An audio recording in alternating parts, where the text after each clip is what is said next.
విశాఖలో అయోధ్య రామ మందిరం నమూనా సెట్ నిర్వాహకులపై కేసు నమోదు చేశారు. రాములోరి కళ్యాణ వివాదం ప్రస్తుతానికి సద్దుమణిగినట్లు కనిపిస్తోంది.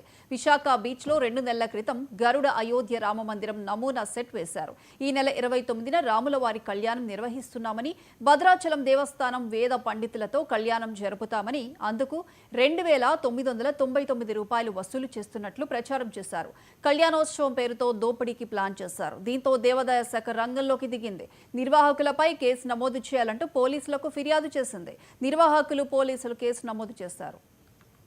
2వ తారీఖున జరిగే కళ్యాణం అందరూ వీక్షించే విధంగా, అందరూ వచ్చి చూసి తరించే విధంగా ఉండడానికి నిర్ణయించుకున్నాం తప్ప రుసుమనే మాట మేము ఇంకా నిర్ణయించుకుని చేసింది కాదండి. ఇది ఒక అపోహ, ఇది ఒక దుష్ప్రచారం చేశారు తప్ప ఇది ఒక మా యొక్క ఆలోచన కాదు.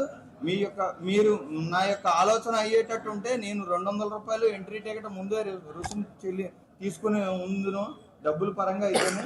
దయచేసి అయితే అది ఒక తెలుసుకోవాలని నేను మీకు రావడంతోనే 9:30కి నేను వచ్చానండి. వచ్చిన వెంటనే మీ పాత్రికేయ మిత్రులందరికీ సమాచారం అందించాను. మా పిఆర్ టికెట్స్ అదేదండి, టికెట్స్ అయితే మేము చేయలేదండి. పాంప్లెట్స్ కూడా మేము చేసినవి కాదండి.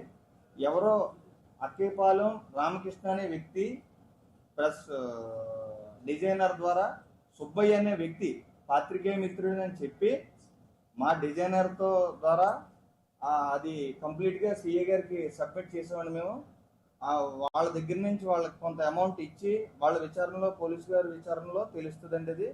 అది చేసి వాళ్ళు ఈ యొక్క రామ మందిరాన్ని, ఈ యొక్క శ్రీ గరుడ అయోధ్య రామ మందిరాన్ని, ఈ యొక్క రామ మందిరం తాలూకా ఈ 2 నెలల బట్టి నుంచి మీ ఇచ్చిన